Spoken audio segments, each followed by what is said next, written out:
எல்லாருக்கும் வணக்கம். இது உங்கள் ஸ்டடி வித் தர்ஷினி சேனல். நம்ம இந்த வீடியோவில் ஆகஸ்ட் 21ஆம் தேதிக்கான கரண்ட் அஃபயர் பார்க்க போகிறோம். ஸோ ஸ்டார்ட் பண்ணலாம். முதல் கேள்வி, மருத்துவர்களின் பாதுகாப்பை உறுதி செய்ய யாருடைய தலைமையிலான குழுவை உச்சநீதிமன்றம் அமைத்துள்ளது? Answer option B, Aarti Sarin.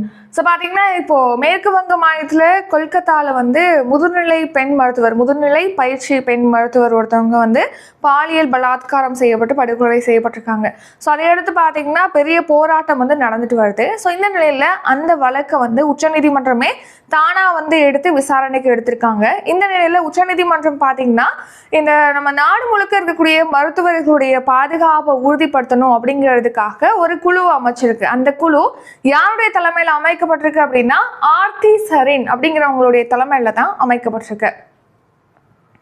இப்போ உச்சநீதிமன்றம் பாத்தீங்கன்னா 10 பேர் கொண்ட குழுவை அமைச்சிருக்கு. இந்த 10 பேர் கொண்ட குழு யாருக்காக அமைக்கப்பட்டிருக்கு அப்படின்னா மருத்துவர்களுக்காக, நாடு முழுக்க இருக்கக்கூடிய மருத்துவர்களுடைய பாதுகாப்பை உறுதிப்படுத்தும் வகையில ஒரு குழு, அதுக்கான விதிகளை வகுக்கிறதுக்காக 10 பேர் கொண்ட குழுவை உச்சநீதிமன்றம் அமைச்சிருக்கு. இந்த 10 பேர் கொண்ட குழு யாருடைய தலைமையில அமைக்கப்பட்டிருக்கு அப்படின்னா ஆர்த்தி சரீன் என்பவங்களுடைய தலைமையில. இவங்க யார் அப்படின்னா மருத்துவ சேவைகள் தலைமை இயக்குனர் துணை அட்மிரலாக இருக்காங்க இந்த ஆர்த்தி சரீன்.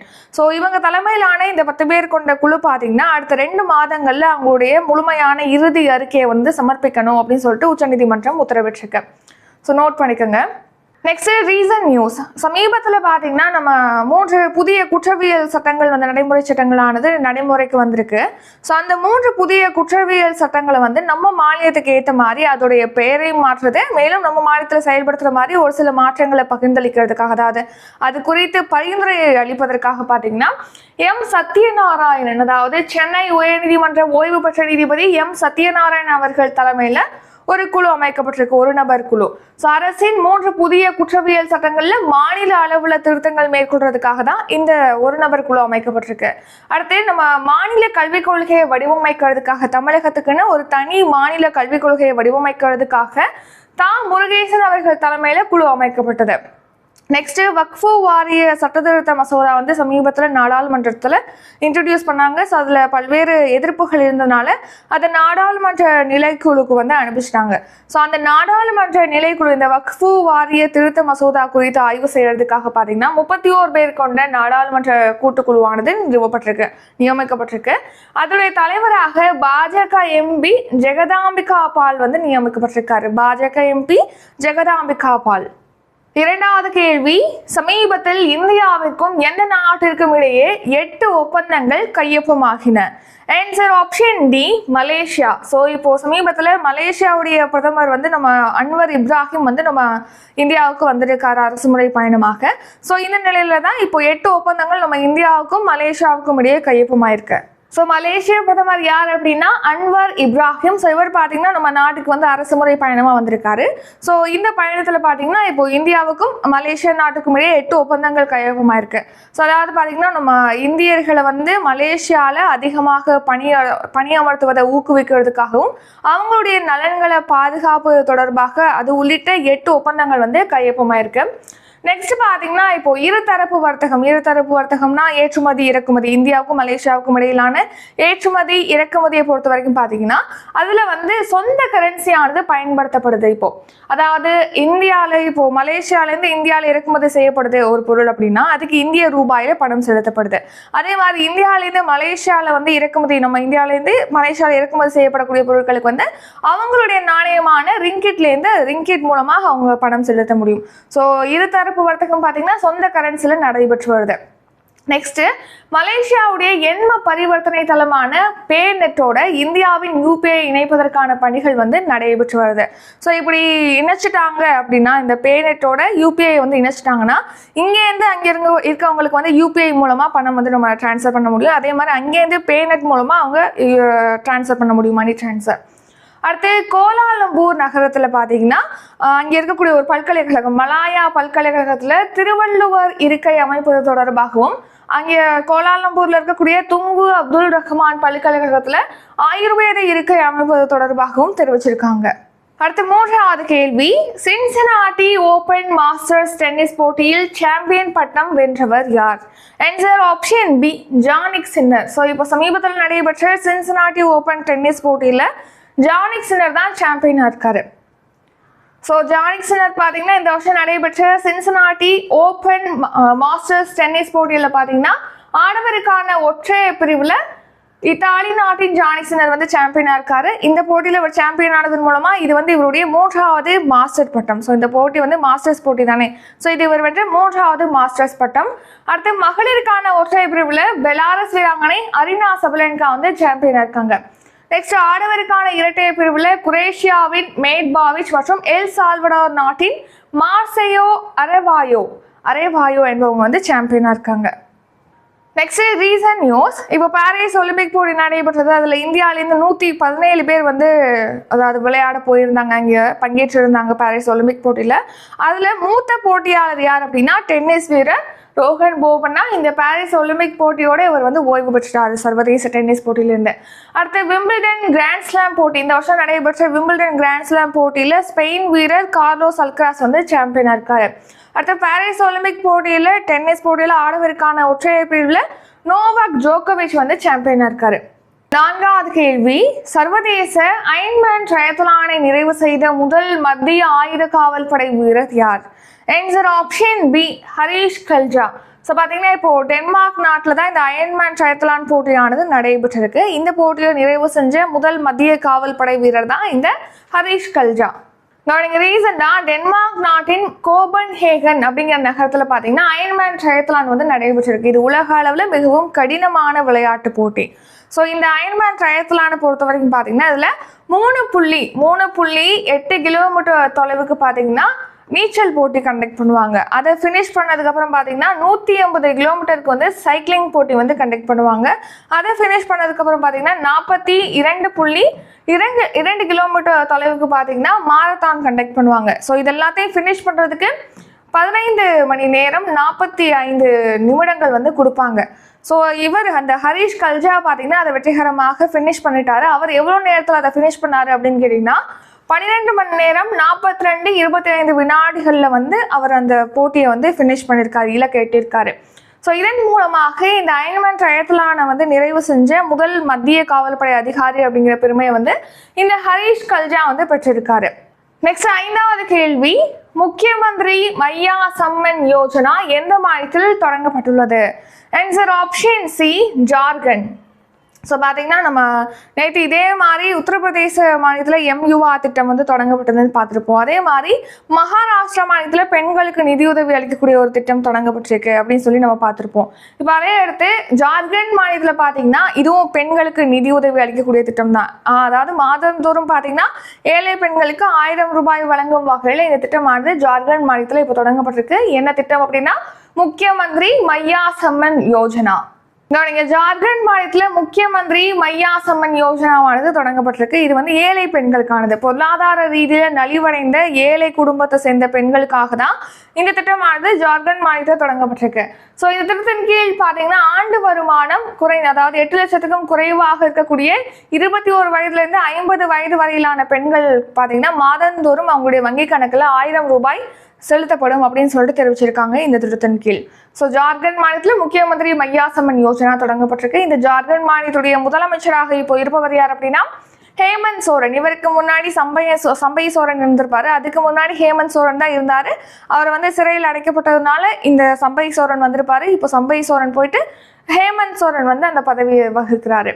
அடுத்து ஆளுநர் யார் அப்படின்னா சந்தோஷ் கங்வார். தலைநகரம் எது அப்படின்னா Ranchi. Next recent news. So இது வந்து நேற்றே பார்த்துருப்போம். அதாவது பார்த்தீங்கன்னா MUVA திட்டம் இளம் தொழில் முனைவோர்களை வந்து மேம்படுத்தும் வகையில் அவங்களுக்கு பார்த்தீங்கன்னா 5 லட்சம் வரைக்கும் வட்டியில்லா கடன் வழங்கும் வகையில் தான் இந்த MUVA திட்டமானது உத்தரப்பிரதேச மாநிலத்தில் தொடங்கப்படுது. ஸோ MUVA அப்படிங்கிறதோட ஃபுல் ஃபார்ம் தான் இந்த முக்கியமந்திரி யுவ உத்யம் விகாஸ் அபியான் அப்படிங்கிறது. அடுத்து பார்த்தீங்கன்னா மகாராஷ்டிரா மாநிலத்தில் பெண்களுக்கு வந்து மாதந்தோறும் 1500 ரூபாய் நிதியுதவி அளிக்கும் வகையில் முக்கியமந்திரி மச்ஹி லட்கி பகின் யோஜனா தொடங்கப்பட்டிருக்கு. இந்த ஸ்கீம்லாம் நேற்றே பார்த்துருப்போம். தமிழ்நாட்டில் பெண்களுக்கு 1000 ரூபாய், குடும்ப தலைவிகளுக்கு 1000 ரூபாய் மாதந்தோறும் வழங்குவதற்காக கலைஞர் மகளிர் உரிமை தொகை திட்டம் செயல்படுத்தப்படுது. கர்நாடக மாநிலத்தில் குடும்ப தலைவிகளுக்கு மாதந்தோறும் 2000 வழங்கும் வகையில் கிரகலட்சுமி திட்டம் செயல்படுத்தப்படுது. டெல்லியில பாத்தீங்கன்னா 18 வயதுக்கு மேற்பட்ட பெண்களுக்கு மாதந்தோறும் 1000 ரூபாய் வழங்கும் வகையில முக்கியமந்திரி மகிழா சம்மன் யோஜனா திட்டம் செயல்படுத்தப்படுது. அடுத்து பாத்தீங்கன்னா மேற்கு வங்க மாநிலத்துல இரவு நேரங்கள்ல நைட் ஷிஃப்ட் ஒர்க் பண்ணக்கூடிய பெண்களுடைய பாதுகாப்புக்காக ரதிரே சதி அப்படிங்கிற திட்டமானது தொடங்கப்பட்டிருக்கு. கேள்வி, அமெரிக்காவில் எத்தனை அடி உயரத்தில் ஒற்றுமையின் சிலை அமைக்கப்பட்டுள்ளது? ஆன்சர் 90 அடி. அமெரிக்காவில் பார்த்தீங்கன்னா 90 அடியில் ஹனுமான் சிலையானது அமைக்கப்பட்டிருக்கு. அந்த சிலைக்கு வந்து ஸ்டாச்சு ஆஃப் யூனியன், அதாவது ஒற்றுமையின் சிலை அப்படின்னு சொல்லிட்டு பெயரிட்டிருக்காங்க. ஸோ ஸ்டாச்சு ஆஃப் யூனியன் அப்படிங்கிற பேரில் பார்த்தீங்கன்னா இப்போ ஹனுமான் சிலையானது அமெரிக்காவின் டெக்சாஸ் மாகாணத்தில் 90 அடி உயரத்துக்கு வந்து அமைக்கப்பட்டிருக்கு. ஸோ இதுதான் அமெரிக்காவிலே அமைக்கப்பட்ட 3வது பெரிய சிலை அப்படின்னு சொல்லிட்டு தெரிவிச்சிருக்காங்க. 7வது கேள்வி, சமீபத்தில் காலமான உலகின் மிக வயதான நபரான மரியா பிரன்யாஸின் வயது என்ன? Answer option A 117. சமீபத்தில் பார்த்தீங்கன்னா ஸ்பெயின் நாட்டை சேர்ந்த மரியா பிரன்யாஸ் என்பவங்க வந்து அவங்களுடைய 117 வயதுல காலமாக இருக்காங்க. உலகின் மிக வயதான நபர். ஸோ பார்த்தீங்கன்னா இப்போ மரியா பிரன்யாஸ் தான் 117 வயதோட உலகின் மிக வயதான நபராக இருந்தாங்க. அவங்க ஸ்பெயின் நாட்டை சேர்ந்தவங்க. அமெரிக்காவில் தான் பிறந்தாங்க. அமெரிக்காவில் 1907ஆம் ஆண்டு பிறந்தாங்க. அவங்க ஸ்பெயின் நாட்டை சேர்ந்தவங்க. இவங்க வந்து இப்போ சமீபத்தில் காலமாக இருக்காங்க. ஸோ அதை அடுத்து இவங்க மறைவுக்கு அப்புறமா அடுத்து இப்போ உலகத்திலே வந்து மிக வயதான நபராக இருப்பவர் யார் அப்படின்னா டோமிகோ இடுகா. இவர் வந்து ஜப்பான் நாட்டை சேர்ந்தவர். இவருடைய வயது 116. ஸோ பார்த்தீங்கன்னா உலகின் அதிக வயதான நபராக இவர் இருப்பார்னு சொல்லிட்டு ஜெரண்டாலஜி அப்படிங்கிற குழு வந்து ஆய்வு குழுவானது தெரிவிச்சிருக்கு. நெக்ஸ்ட் 8வது கேள்வி, தமிழ்நாடு முதலீட்டாளர்கள் மாநாடு 2024 எங்கு தொடங்கப்படுகிறது? ஆன்சர் சென்னை. ஸோ சென்னையில தான் தமிழ்நாடு முதலீட்டாளர்கள் மாநாடு 2024 தொடங்கப்பட்டது. ஸோ இதை வந்து முதலமைச்சர் ஸ்டாலின் அவர்கள் தான் தொடங்கி வைக்கிறாங்க, இந்த தமிழ்நாடு முதலீட்டாளர்கள் மாநாடு 2024. ஸோ அதை தொடங்கி வச்சுட்டு பார்த்தீங்கன்னா ஒரு 28 புதிய திட்டங்களுக்கு அடிக்கலும் நாட்டாரு. ஸோ இந்த 28 புதிய திட்டங்கள் வந்து 51,000 கோடி மதிப்பிலான திட்டம். Next reason news. ஸோ இந்த வருஷத்துக்கான ஷாங்காய் ஒத்துழைப்பு அமைப்பின் மாநாடு பார்த்தீங்கன்னா கஜகஸ்தான்ல நடைபெற்றது. இப்போ உங்களுக்கான கேள்வி, கஜகஸ்தான்ல ஷாங்காய் ஒத்துழைப்பு அமைப்புடைய மாநாடு நடைபெற்றது. அது எங்க நடைபெற்றது? கஜகஸ்தான் நாட்டின் எந்த நகரத்தில் நடைபெற்றது? இதுக்கான ஆன்சரை கமெண்ட் பண்ணிருங்க. அடுத்து குவாட் கூட்டமைப்புடைய வெளியுறவு அமைச்சர்கள் மாநாடு ஜப்பான் நாட்டில் நடைபெற்றது. 2024ஆம் ஆண்டிற்கான பிரிக்ஸ் நாடுகளுடைய உச்சி மாநாடு கசான், ரஷ்யாவின் கசான்ல நடைபெற இருக்கு. பிம்ஸ்டெக் உறுப்பு நாடுகளுடைய வெளியுறவு அமைச்சர்கள் மாநாடு டெல்லியில நடைபெற்றது. அடுத்து இந்தியாவிலே முதன்முறையாக ஊடக மாநாடு பார்த்தீங்கன்னா கோவால நடைபெற இருக்கு. 9வது கேள்வி, விடுதலை போராட்ட வீரர் ஒண்டி வீரனின் நினைவு தினம் dash. Answer option D August 20. So விடுதலை போராட்ட வீரரான ஒண்டி வீரனுடைய நினைவு தினம் வந்து ஆகஸ்ட் 20ஆம் தேதி அனுசரிக்கப்படுகிறது. ஸோ ஒண்டி வீரன் அவர்கள் பார்த்தீங்கன்னா ஆங்கிலேயர்களுக்கு எதிராக போராடிய விடுதலை போராட்ட வீரர். ஸோ இவர் ஏன் ஒண்டி வீரன் சொல்லிட்டு அழைக்கப்படுறாருன்னா இவர் ஒரு ஆளாவே சென்று அந்த இடத்துல வந்து எல்லாரையும் வீழ்த்தி ஜெயிச்சிடுவாராம். ஸோ அதனால தான் அவர் வந்து ஒண்டி வீரன் சொல்லிட்டு அழைக்கப்படுறாரு.